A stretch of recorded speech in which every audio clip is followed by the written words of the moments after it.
الله من الشيطان الرجيم. بسم الله الرحمن الرحيم.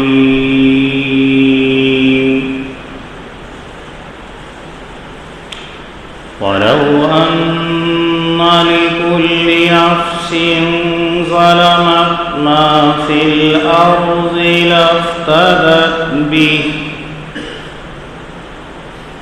وأسروا الندامة لما رأوا العذاب وقضي بينهم بالقسط وهم لا يظلمون. ألا إن لله ما في السماوات والأرض. ألا إن وعد الله حق ولكن أكثرهم لا يعلمون. هو يحيي ويميت وإليه ترجعون. صدق الله العظيم. نبی اکرم صلی اللہ علیہ وسلم نے جب توحید کی دعوت دی، لوگوں کو کہا لا الہ الا اللہ کا اقرار کر لو، فلاح یاب ہو جاؤ گے، کامیاب ہو جاؤ گے۔ اللہ نے تمہاری ہدایت کے لیے قرآن مقدس کو نازل کیا، یہ اللہ کا کلام ہے۔ ان لوگوں نے انکار کر دیا، اتنا سختی کے ساتھ میں انکار کیا کہ نبی کریم صلی اللہ علیہ وسلم کو جو قلبی تکلیف پہنچی، اس کے ازالے کے لیے اللہ نے آیات سابقہ کے اندر یہ فرمایا، اے محمد آپ ان لوگوں کو دین کی دعوت دے رہے ہو، آپ ان لوگوں کو ہماری طرف بلا رہے ہو جو دیکھنے کے اندر تو آنکھیں رکھتے ہیں لیکن حقیقت میں ان میں دیکھنے کی صلاحیت نہیں ہے۔ آپ ان لوگوں کو دین کی بات سنا رہے ہو جو دیکھنے کے اندر تو کان رکھتے ہیں لیکن سننے کی سماعت کی ان کے اندر صلاحیت نہیں ہے۔ آپ غمگین اور مایوس نہ ہو، یہ ان لوگوں کا نیا طریقہ، نیا وتیرہ نہیں ہے۔ امم سابقہ کے اندر بھی یہ لوگ ایسے ہی کرتے آئے ہیں۔ آپ غمگین نہ ہو تو آپ صلی اللہ علیہ وسلم کو تسکین ہوئی۔ اللہ نے آپ کی دو خوبیاں، دو صفات بیان کی کہ اے محمد ہم نے آپ کو خوشخبری سنانے والا اور لوگوں کو ڈرانے والا بنا کر کے بھیجا، ہم نے آپ کو بشیر بنایا، آپ کو نذیر بنایا۔ اگر یہ لوگ بشارت سے ایمان کی طرف نہیں آتے ہیں تو انذار سے کام لیجئے، ڈرائیے کہ اگر تم نے اللہ کو نہیں مانا تو اللہ کا عذاب آ سکتا ہے، اللہ کی پکڑ آ سکتی ہے۔ تو ان لوگوں نے استہزاء کے طور پر یہ کہا، کب وہ اللہ کا وعدہ آئے گا عذاب کا؟ ہمیں تو کچھ پتہ نہیں ہے کہ کب آئے گا۔ اے محمد آپ بتائیے اللہ کا عذاب کب آنے والا ہے اگر تم سچے ہو؟ تو بجائے یہ لوگ ڈرنے کے اتنے جری ہو گئے کہ اپنے نبی سے ایسی چیزوں کا مطالبہ کرنے لگے تو اللہ نے اپنی رسول کی زبانی یہ کہلایا، آپ کہہ دیجئے لا املک لک نفسی، میں تو اپنے نفس کا بھی مالک نہیں ہوں، نفع ولا ضرہ، نہ کسی بھلائی کا نہ کسی نقصان کا، تو مجھے کیا معلوم اللہ کی مصلحت ہے، کب اللہ عذاب بھیج دے، کب تک اللہ مؤخر کرے رکھے۔ آپ ایسا نہ کیجئے، لیکن اگر اللہ کا عذاب آ گیا تو پھر یاد رکھو کسی کو ایک لمحے کی مہلت نہیں ملے گی، لا یستاخرون ساعۃ ولا یستقدمون، نہ ایک لمحے کو آگے کو سرک سکیں گے نہ ایک لمحے کو پیچھے کو کھسک سکیں گے، وہیں پر اللہ کی گرفت آ جائے گی۔ تو یہ لوگ کچھ نہیں کر سکتے ہیں۔ کبھی کبھی یہ ایسا ہوگا کہ نبی سے یوں پوچھیں گے یستنبئونک احق ھو، جو اللہ کا وعدہ عذاب کا ہے کیا سچا ہے؟ آپ کہہ دیجئے یقیناً سچا ہے، اللہ کا عذاب آ کر کے رہے گا۔ یہ تمام واقعات اور تمام چیزیں اللہ نے آیات سابقہ کے اندر ذکر کی تھی۔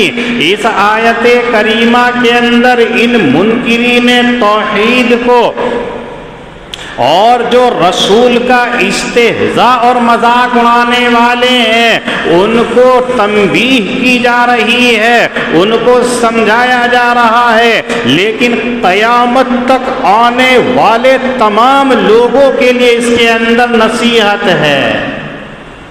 آیت کریمہ کے اندر اللہ فرماتے ہیں لو ان لکل نفس ظلمت ما فی الارض لافتدت بھی، جن لوگوں نے گناہ کر رکھے ہیں، جن لوگوں نے نافرمانیاں کر رکھی ہیں، جو لوگ اللہ کے باغی ہیں، جو لوگ اللہ کے نافرمان ہیں، جو گناہ اور معاصی کے اندر پڑے رہتے ہیں، ان کا شغار، ان کا مشغلہ ہی گناہ کرنا ہے، ایسے لوگ اللہ کے دربار کے اندر، اللہ کی عدالت کے اندر جب حساب و کتاب ہو رہا ہوگا، اگر دنیا کے اندر جتنی چیزیں ہیں ان تمام کو اپنے چھٹکارے کے طور پر بدلے کے اندر اللہ کو دینا چاہیں تب بھی ان کا چھٹکارا نہیں ہو سکتا ہے۔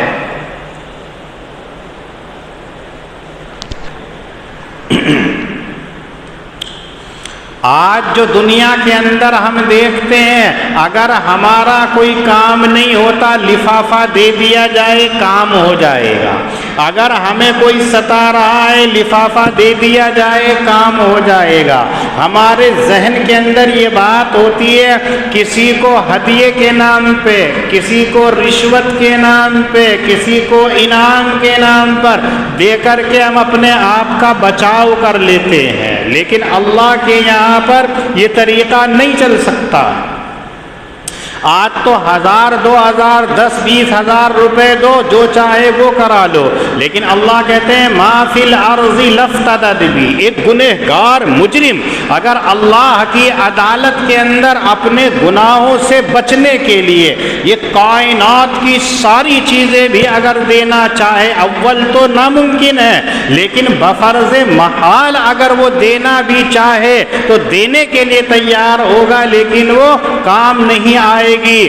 تب کیا حال ہوگا؟ وَأَسَرُّ النَّدَامَةَ لَمَّا رَأَوْا الْعَذَابَ، جب یہ لوگ اللہ کے عذاب کو اپنی آنکھوں سے دیکھیں گے، جہنم کے عذاب کو دیکھیں گے، اللہ نے جو گنہگاروں کے لیے عذاب تیار کر رکھا ہے، جب یہ اس کا مشاہدہ اور معائنہ کریں گے تو چوری چوری چپکے چپکے ندامت کے ساتھ میں، شرمندگی کے ساتھ میں، پریشانی کے ساتھ میں، پشیمانی کے ساتھ میں پچھتائیں گے، لیکن اس وقت کے اندر ان کا پچھتانا، ان کا شرمندہ ہونا کچھ کام نہیں آئے گا۔ وَقُضِيَ بَيْنَهُمْ بِالْقِسْطِ وَهُمْ لَا يُظْلَمُونَ۔ اللہ کی ذات کریم ہے، اللہ کی ذات رحیم ہے۔ یہی اللہ کا کمال اور اللہ کی صفات ہے کہ دنیا کے اندر بھی اللہ تعالی رحمان اور آخرت کے اندر بھی اللہ تعالی رحمان ہے۔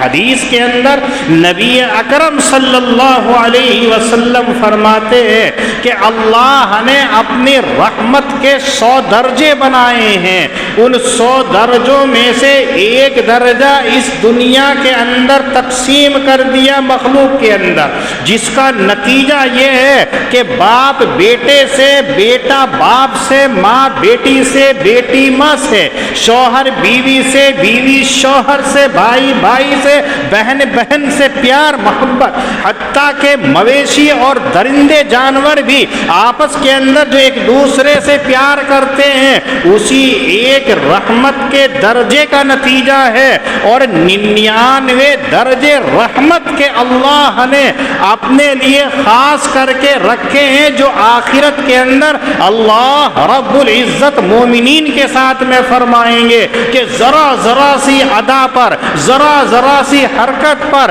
ذرا ذرا سی چیز کے اوپر اللہ تعالی مغفرت کے، اللہ تعالی رحمت کے، اللہ تعالی معافی کے پروانے اور فیصلے سنائیں گے۔ لیکن گنہگار اپنے گناہوں کی وجہ سے جب پکڑ میں آئیں گے، جب وہ نافرمان جنہوں نے اللہ کی نافرمانی کی انتہا کر دی، وہاں پر ان کے لیے رحمت کا معاملہ نہیں ہوگا۔ قُضِیَ بَیْنَهُمْ بِالْقِسْطِ، ایسے نافرمان لوگوں کے درمیان میں اللہ رب العزت فیصلہ فرمائیں گے اور ان کے اوپر ذرا بھی ظلم نہ کیا جائے گا۔ وہ یہ نہ سمجھے اللہ نے 199 درجے رحمت کے رکھے ہیں، مجھے کیوں محروم کر دیا ہے۔ اللہ تو معاف فرمانے والے ہیں، اللہ تو کہتے ہیں اِنَّ رحمتی سبقت علی غضبی، کہ میری رحمت میرے غضب کے اوپر وہ سچ رکھتی ہے، غالب ہے۔ آج یہ غضب کا شکار میں کیوں ہو رہا ہوں، مجھے کیوں مظلوم بنایا جا رہا ہے، مجھے کیوں ستایا جا رہا ہے، مجھے کیوں عذاب کے اندر گرفتار کیا جا رہا ہے، تو وہاں پر ان کا یہ کہنا کام نہ آئے گا۔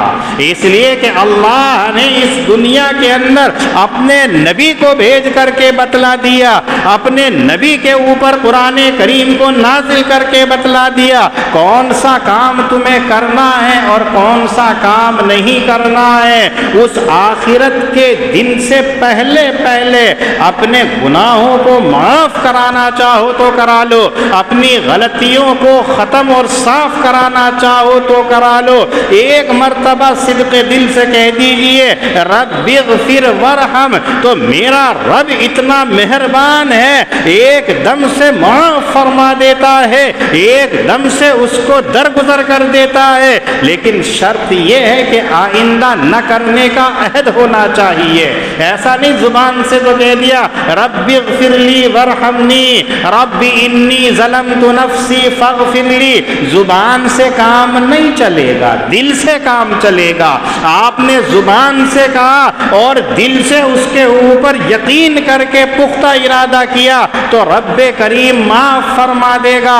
لیکن آخرت کے اندر ایسا نہیں ہوگا، وہاں تو جو کیا ہے اس کا بدلہ مل کر کے رہے گا۔ الا ان للہ ما فی السماوات والارض، جو لوگ دنیا کی مستیوں کے اندر مست ہے، جو لوگ دنیا کی دولتوں کے اندر خوش ہیں، جو لوگ دنیا کی آرائش و زیبائش کے اندر خوش فہمی کے اندر مبتلا ہیں، جس کو قرآن کریم نے متاع قلیل کا نام دیا کہ دنیاوی زندگی ایک دھوکہ ہے، اس کے علاوہ کچھ نہیں ہے۔ کتنی دولت جمع کر لو، کتنا مال جمع کر لو، کتنے ہی ذخائر کا اکٹھا کر لو، کتنے ہی آپ ساری چیزوں کا ڈھیر لگا لو، ایک دن یہ چھوڑ کر کے جانا ہے، یہ بھی فنا ہو جائے گا۔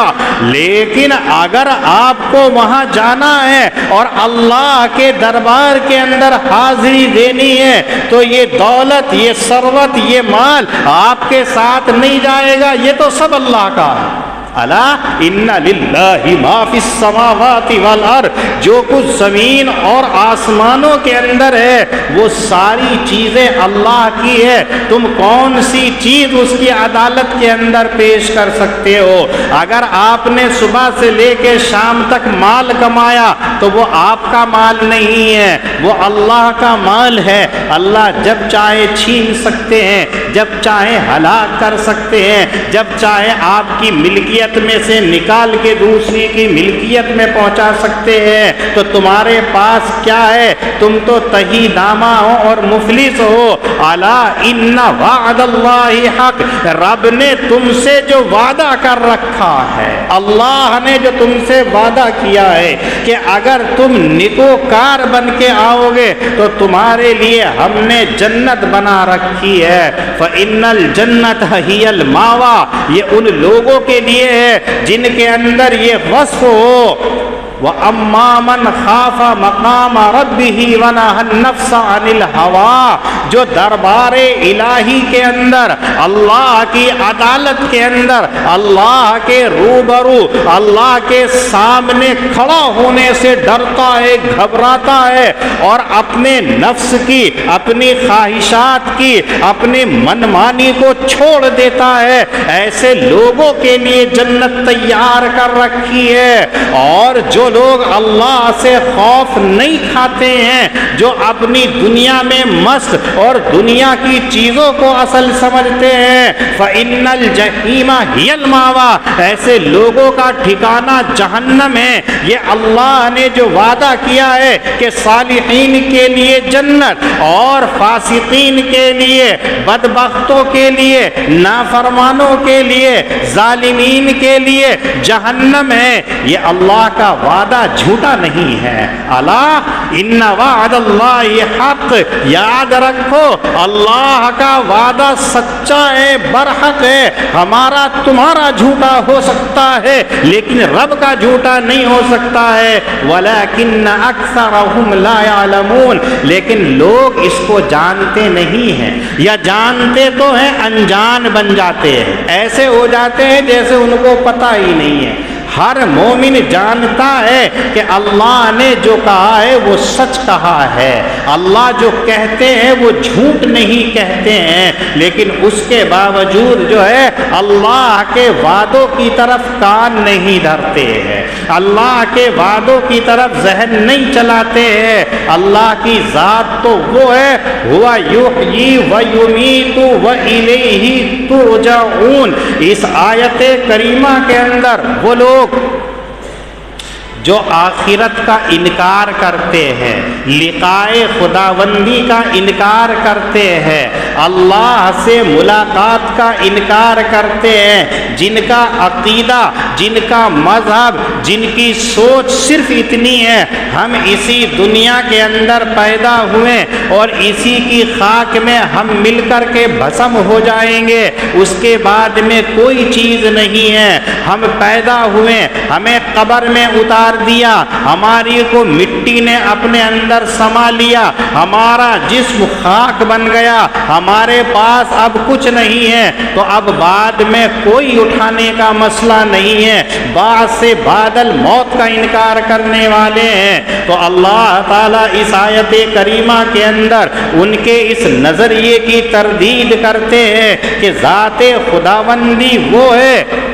جو زندہ کرتا ہے، ذات خداوندی وہ ہے جو لوگوں کو مارتا ہے، ذات خداوندی وہ ہے جس کی طرف تمہیں لوٹانا ہے، تمہیں واپس جانا ہے، یعنی مرنے کے بعد دوبارہ اٹھ کر اسی کے پاس میں پہنچنا ہے، اور یہ اللہ کے لیے کوئی مشکل نہیں ہے۔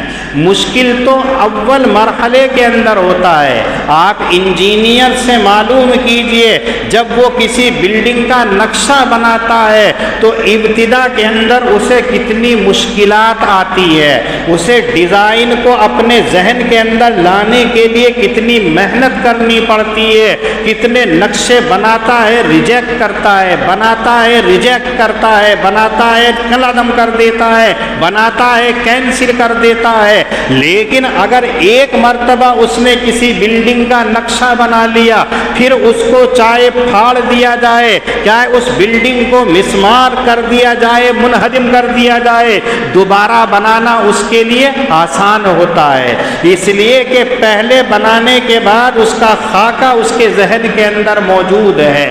تو رب کریم تو انسانوں کا خالق ہے، ہمارا خالق اور ہمارا معبود ہے، جس نے اس کائنات کو وجود بخشا بغیر نقشے کے، بغیر خاکے کے، کتنا عمدہ سانچے کے اندر انسان کو بنایا۔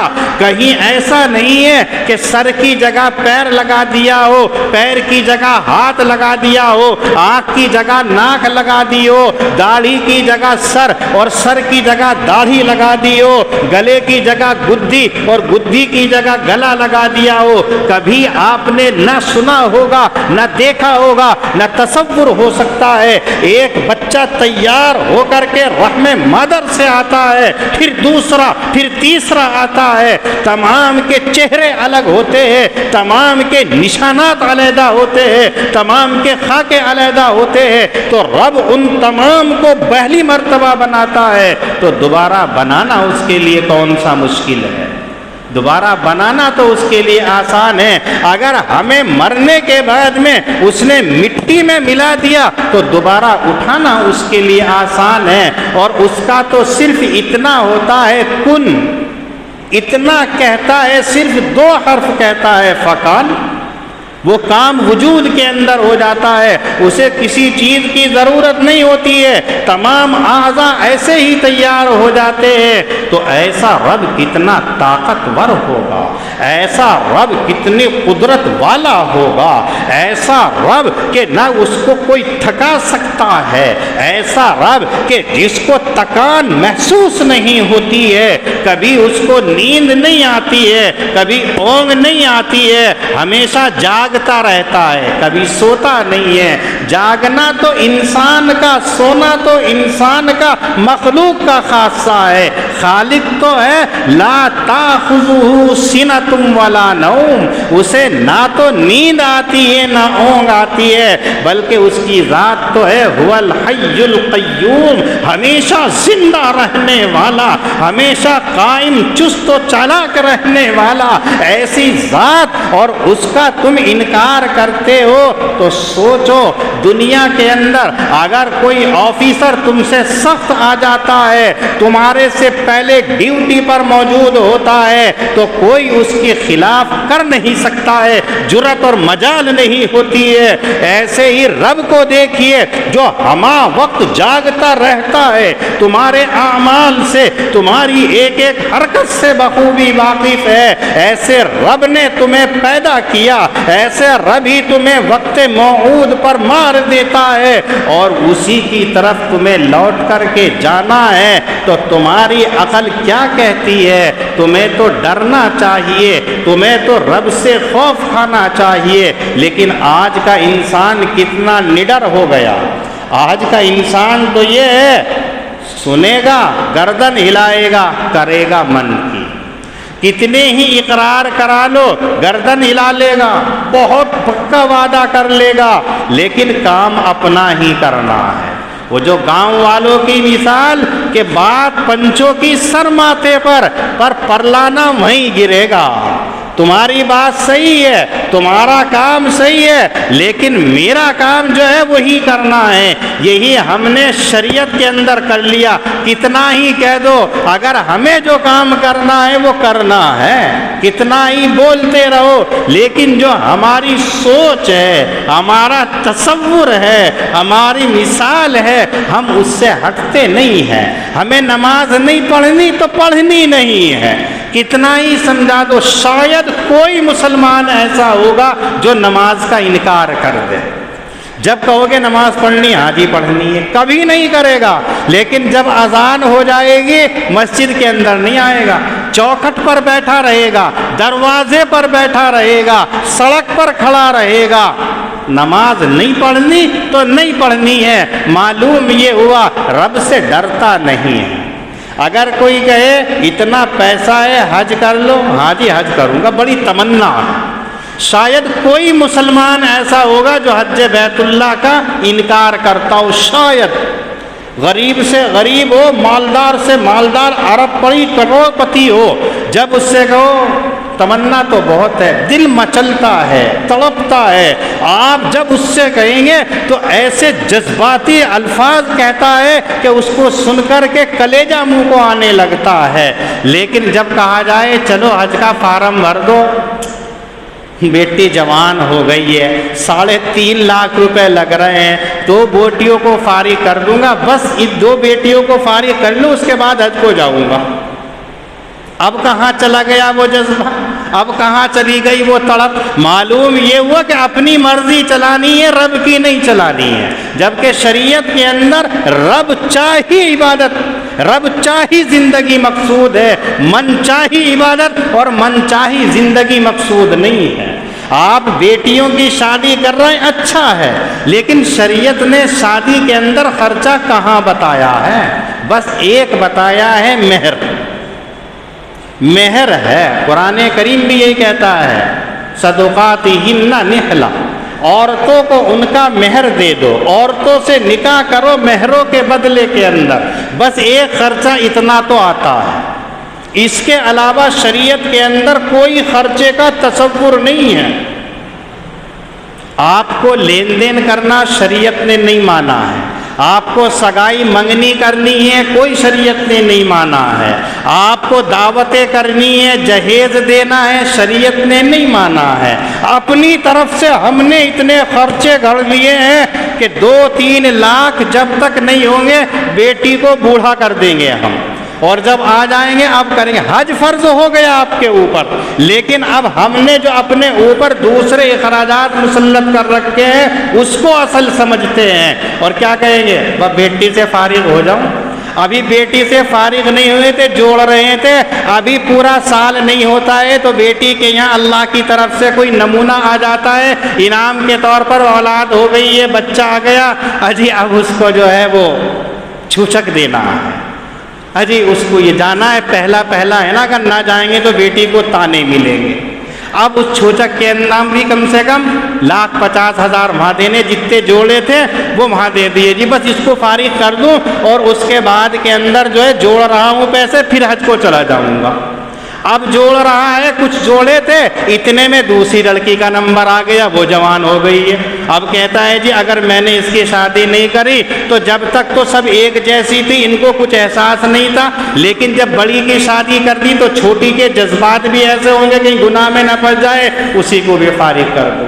یہاں تک وہ بچیوں سے فارغ ہو کر کے فارغ ہوتا ہے، اس کے قوا جواب دے جاتے ہیں، پیر قبر کے اندر لٹک جاتے ہیں، گردن ٹیڑھی، کمر ٹیڑھی ہو جاتی ہے۔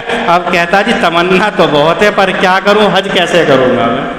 اجی وہاں تو بڑی بھیڑ ہوتی ہے، وہاں شیطان کے کنکری ماریں گے، کسی نے میری کنکری مار دی تو میں تو ٹیں ہو جاؤں گا جی۔ اجی وہاں پر اتنی بھیڑ ہوتی ہے، کسی نے 1 لات مار دی مجھ سے اٹھا بھی نہیں جانے گا، اور شریعت تو یہ کہتی ہے وَلَا تُلْقُوا بِأَيْدِيكُمْ إِلَى التَّهْلُكَةِ، قرآن کریم کی آیت لے آئے گا ایک دم سے کہ اپنی جان کو ہلاکت میں مت ڈالو۔ جب وہاں پر مجبوری ہے تو میں کیا کروں جی، اب کیسے کروں، بس اللہ ہی معاف کرے گا۔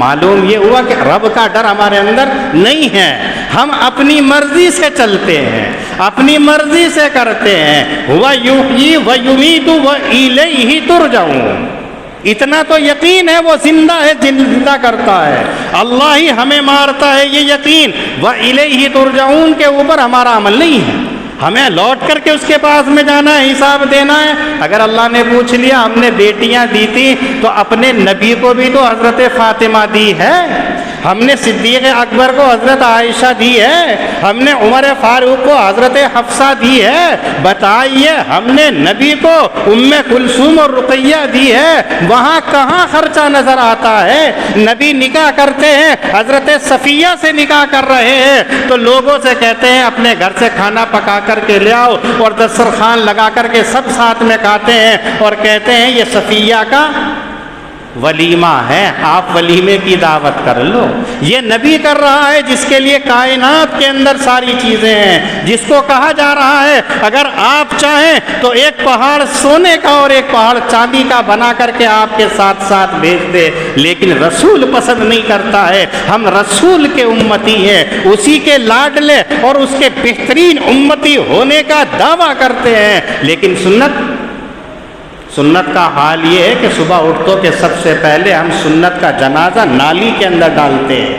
جو مسلمان نوجوان ہیں، جو سرکاری آفسوں کے اندر کام کرنے والے ہوتے ہیں، سرکاری ملازم ہیں، ان کا سب سے پہلا کام ہوتا ہے اٹھنے کے بعد میں میرے رسول صلی اللہ علیہ وسلم کی سنت کا جنازہ نکال کر کے نالی میں ڈالتے ہیں، داڑھی کو کھرچتے ہیں اور اس کو کھرچنے کے بعد میں اس کو نالی کے اندر ڈال دیتے ہیں۔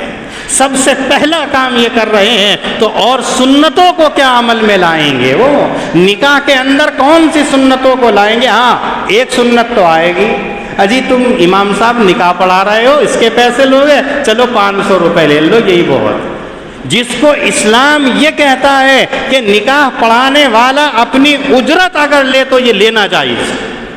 آپ سرکاری دفتر کے اندر، کچہری کے اندر، کورٹ کے اندر جائیے، وہاں جب آپ کسی کو وکیل بنائیں گے، کسی کو گواہ بنائیں گے، تو وہ آپ سے پہلے اپنی فیس وصول کرتا ہے، تب تک اس سے پہلے آپ کا مقدمہ نہیں لڑتا ہے۔ اور آپ جج کے پاس جائیں گے، جج کو جب تک تنخواہ نہیں ملتی ہے وہ آپ کا فیصلہ کیسے کر سکتا ہے؟ فری میں کوئی نہیں کرتا ہے۔ وہ آپ کا نکاح کرا رہا ہے، اپنا وقت دے رہا ہے، اور اس کا جب نمبر آتا ہے جی پیسے دے دو، 500 کا نوٹ نکال کر کے دکھائیں گے، بیچارے شرما حضوری نے قاری صاحب سے رکھ لیا، چلو رکھ لو، تو برابر میں کہیں گے آدھے دے دینا جی، فری میں مل گا۔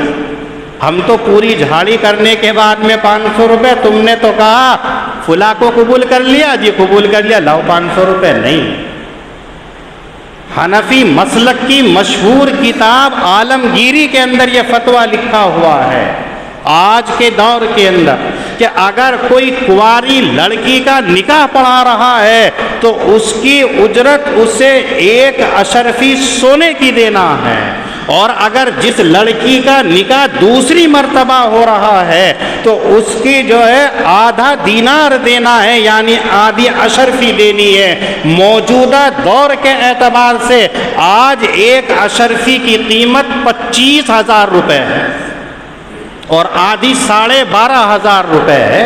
تو آپ اگر اپنی بیٹیوں کا نکاح کرا رہے ہیں اور آپ شریعت کے اوپر عمل کرتے ہیں تو نکاح پڑھانے والے کو 25,000 روپے دیجئے، کون دے گا؟ ہاں، جہیز کے نام پہ بہت خرچ کر دے گا، دعوت کے نام پہ بہت سارے لٹا دے گا، فضول خرچی کے نام پہ بہت کر دے گا، آتش بازی ہوگی تو راستے کو جام کر دے گا، دوسرے کو گھروں میں آگ لگا دے گا، اپنے پیسے کو برباد کر دے گا۔ وہاں تو ناک اونچی ہوگی، جہاں شریعت نے کیا خرچ کرو جی، امام صاحب کو دیں گے، بس وہ نماز پڑھا رہا یہی بہت ہے۔ اور اگر دوسری مرتبہ لڑکی کا نکاح ہو رہا ہے تو 12,500 روپے اس کی اجرت دینی چاہیے۔ کون دیتا؟ 1,500 دے کر کے خوش ہو جاتے ہیں اور چرچے کرتے ہیں ہم نے اتنا کیا ہے۔ تو معلوم یہ ہوا ہم مسلمان تو ہیں لیکن شریعت کو مانتے نہیں ہیں۔ ہوا یحیی و یمیت و الیہ ترجعون، پہلے دونوں جملوں کے اوپر تو یقین ہے اللہ جلاتا ہے، اللہ مارتا ہے، و الیہ ترجعون اس کے اوپر ہمارا عمل نہیں ہے۔ ہمیں غور کرنا چاہیے، ہمیں رب کے سامنے حاضری دینی ہے تو رب چاہی زندگی ہمیں گزارنی چاہیے۔ ولو ان لکل نفس ظلمت ما فی الارض لافتدت بھی، اگر ہر شخص گنہگار کے پاس ہو وہ جو کچھ کے زمین کے اندر ہے تو البتہ وہ بدلے میں دے دے۔ وَأَسَرُّ النَّدَامَةَ لَمَّا رَأَوْا الْعَذَابَ، اور وہ چپکے چپکے ندامت سے شرمندہ ہوں گے جبکہ وہ عذاب کو دیکھیں گے۔ وَقُضِيَ بَيْنَهُمْ بِالْقِسْطِ، اور ان کے درمیان میں انصاف انصاف سے فیصلہ کیا جائے گا، وَهُمْ لَا يُظْلَمُونَ، اور ان پر ظلم نہ کیا جائے گا۔ الا ان للہ ما فی السماوات والارض، یاد رکھو اللہ ہی کے لیے ہیں وہ تمام چیزیں جو آسمانوں کے اندر ہیں اور جو زمینوں کے اندر ہے۔ الا ان وعد اللہ حق، سن لو بلا شبہ اللہ کا وعدہ حق ہے، ولکن اکثرهم لا يعلمون، لیکن ان میں سے اکثر لوگ جانتے نہیں ہیں۔ هو یحیی و یمیت و الیہ ترجعون، اللہ کی ذات وہ ہے جو جلاتا ہے اور مارتا ہے، وَإِلَيْهِ تُرْجَعُونَ، اور اسی کی طرف تم لوٹائے جاؤ گے۔ اللہ پاک ہم سب کو دین کی صحیح سمجھ عطا فرمائے۔ وآخر دعوانا ان الحمد للہ رب العالمین۔